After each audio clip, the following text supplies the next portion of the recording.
Halo semua, balik lagi bareng saya. Hari ini kita bakal ngebahas sesuatu yang mungkin sering dianggap sebagai tugas akhir yang gitu-gitu aja. Tapi sebetulnya ini adalah jantung dari setiap karya intelektual, daftar pustaka. Kita bakal lihat ini bukan sebagai kewajiban, tapi lebih sebagai sebuah seni. Seni buat menghargai ilmu dan orang-orang di baliknya. Nah, pertanyaan ini intinya kan, nggak ada ide yang tiba-tiba muncul gitu aja dari langit. Setiap penemuan, setiap argumen, itu semua adalah bagian dari sebuah obrolan besar yang udah berlangsung ratusan tahun. Dan daftar pustaka, itulah peta dari obrolan panjang itu. Nah, ini dia rencana kita hari ini. Kita mulai dari kenapanya dulu. Kenapa sih bibliografi itu penting? Terus kita bedah apa itu sebenarnya daftar pustaka, kita pahami fungsi intinya, kita lihat gimana cara berburu sumber dari zaman dulu sampai sekarang, dan terakhir, gimana semua informasi itu disusun. Oke, yuk kita mulai aja. Oke, bagian pertama, kenapa bibliografi itu penting? Petunjuknya udah ada tuh di subjudulnya, ini jauh lebih dari sekedar daftar biasa di akhir tulisan kita. Jadi, daftar pustaka yang bagus itu hasil dari pencarian literatur yang oke banget. Waktu kita melakukan ini, kita itu sebenarnya lagi menggali fondasi pengetahuan. Kita jadi tahu apa aja yang udah ditemuin para ahli, kita bisa ngikutin perkembangan terbaru di bidang kita, dan yang paling penting, kita ngebangun dasar yang kuat buat ide-ide kita sendiri. Ini juga cara kita nunjukin rasa hormat loh, buat seluruh perjalanan intelektual yang ngebawa kita sampai ke titik ini. Oke, lanjut. Sekarang, ayo kita bedah apa sih sebetulnya yang kita bicarakan ini? Apa itu daftar pustaka? Gampangnya gini, daftar pustaka itu isinya semua sumber yang kita pakai. Mau kita sebut bibliografi, referensi, atau sumber acuan, intinya ya sama aja. Sebuah catatan yang transparan tentang dari mana ide-ide kita berasal. Dan sumbernya itu bisa dari macam-macam loh. Coba bayangin, karya kita bisa aja terinspirasi dari berita utama di koran pagi ini, atau dari jurnal ilmiah yang rumit, atau malah dari majalah yang kita baca sambil nunggu. Intinya, kalau sebuah karya ngasih kita informasi atau inspirasi, karya itu layak dapat tempat di daftar pustaka kita. Nah, sekarang kita sampai ke intinya nih, fungsi utamanya. Ini semua soal integritas dan penghargaan. Dan ini nih, aturan emasnya. Gak bisa ditawar-tawar.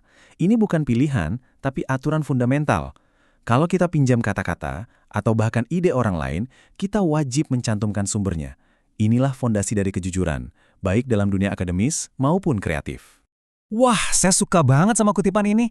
Ini mengubah cara pandang kita soal sitasi, bukan lagi sekedar aturan, tapi jadi sebuah tindakan penghargaan. Kita bukan cuma ngehindarin plagiarisme, kita secara aktif berterima kasih sama para pemikir yang udah menerangi jalan buat kita. Oke, sekarang kita ngomongin yang lebih praktis yuk. Gimana sih cara kita nemuin sumber-sumber ini? Perjalanannya udah banyak banget berubah loh. Coba deh bayangin zaman dulu. Disinilah semuanya berawal. Di lorong-lorong perpustakaan yang sepi, di mana satu-satunya suara cuma gemerisik halaman buku yang dibalik. Nyari informasi itu kayak berburu secara fisik. Nah, ini yang menarik. Dulu tuh ada dua sistem utama di perpustakaan. Yang pertama, sistem tertutup. Lebih teratur, aman, tapi kita nggak bisa tuh nyasar di antara rak-rak buku. Kita cuma bisa lihat katalog, terus nanti pustakawannya yang ambilin.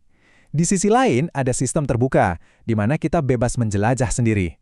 Enak sih, tapi resikonya buku bisa hilang atau salah taruh. Masing-masing ada plus-minusnya. Terus, boom, datanglah revolusi digital. Semua metode manual yang melelahkan itu, kayak membolak-balik ribuan kartu di katalog, langsung jadi kuno. Poin pentingnya adalah, alat-alat modern ini benar-benar mengubah cara mainnya. Dengan sistem komputer, jaringan online, dan internet, kita bisa nemuin informasi yang kita butuhin dengan kecepatan dan ketepatan yang luar biasa. Sesuatu yang dulunya cuma bisa diimpiin. Oke, sumber-sumbernya udah ketemu. Tapi, gimana caranya kita nggak tenggelam di lautan informasi ini? Nah, di bagian terakhir ini, kita bakal lihat sistem jenius yang diciptain buat menata semua pengetahuan itu.